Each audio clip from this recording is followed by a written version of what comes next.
Hello family, welcome back to my channel and good evening guys. মেশিনে প্রথমেই জামা কাপড় দিয়ে দিলাম, কারণ মেশিনে তো শুকনো হতে বেশি সময় লাগে না, 80% তো ওতেই শুকনো হয়ে যায়। যার জন্য বিশেষ করে আমি রাত্রের দিকটা দিই, মানে যত জামা কাপড় থাকে সব একসাথে মেশিনে দিয়ে দিই, তারপরে রাত্রের দিকে মেশিন চালিয়ে দিয়ে শুয়ে পড়ি। সকালে উঠে দেখি যে মেশিনে একদম কেচে ধুয়ে শুকনো হয়ে মানে রেডি হয়ে আছে, তো সকালে উঠে মিলে দিই হালকা করে।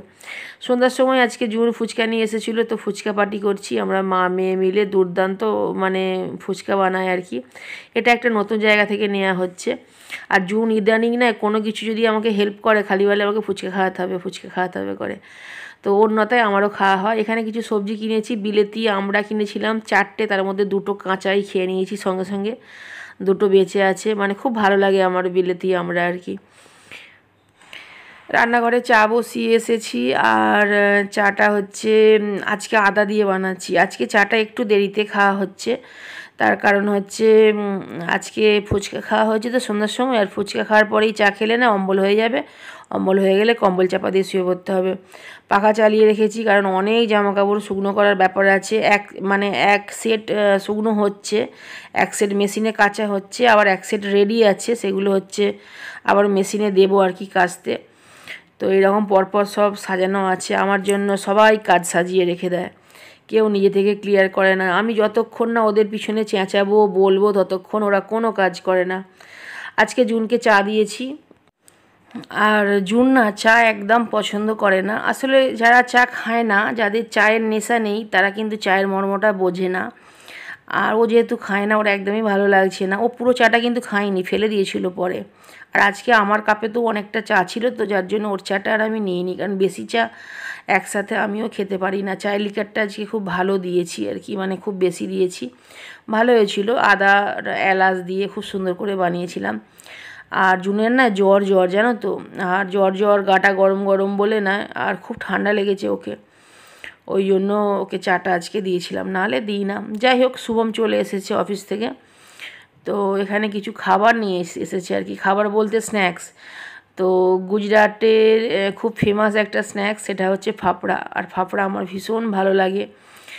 আর দেখো, যে দেশের যে খাবার সেটা সেখানে পাওয়া যাওয়াটা খুব নর্মাল, কিন্তু সেই খাবারটাই যখন অন্য জায়গায় তুমি পাবে তখন সেটা ভীষণ বড় একটা ব্যাপার। তো আমার কাছে ভীষণ বড় ব্যাপার, আমি যে কলকাতায় বসে গুজরাতের মানে ফাফড়া খেতে পাচ্ছি, এটা অনেক বড় ব্যাপার।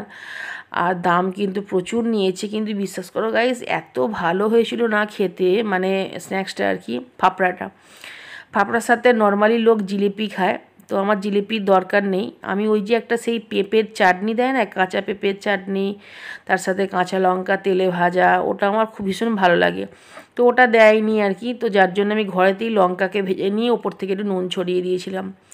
আজকে রাতে আমাদের খাবারে আছে শুভমের ভাত বেড়ে দিয়েছি, সয়াবিনের ঝোল আর মানে ভাত, এটা শুভমের। দইটাও শুভমের, দইটা ঘরে পাতা দই। শুভমকে বললাম, ওরও না শরীরটা ভালো না, ওরও কদিন ধরে জ্বর, ওই জন্য বললাম দইটা রাত্রে খাস না, আরও জ্বর আসবে।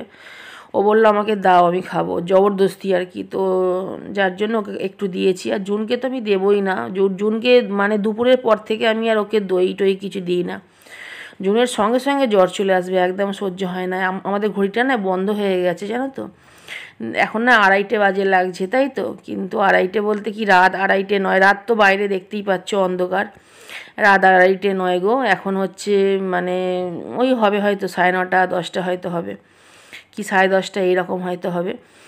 তো যাই হোক, আর আর সাইডে বাটিতে আমি ভাত নিয়ে নিয়েছিলাম, ওটা আমরা মা মেয়ে একটু করে খেয়েছি, কারণ ফাফড়া খেয়ে পেট ভর্তি ছিল তো, যার জন্য তরকারি বাটিতেই 2টো ভাত নিয়ে নিয়েছিলাম। এটা অনেকটা রাত্রে আর কি। তো হঠাৎ মনে পড়লো ম্যাগনেট অর্ডার করছিলাম, ম্যাগনেট অর্ডার করতে করতে জুন বললো ম্যাগনেট ঘরে আছে, তো সেগুলোই আর কি আলমারি থেকে বের করে আমি লাগিয়েছি, সেটাই তোমাদের দেখালাম। আজকের মতো বাই, থ্যাঙ্কস ফর ওয়াচিং।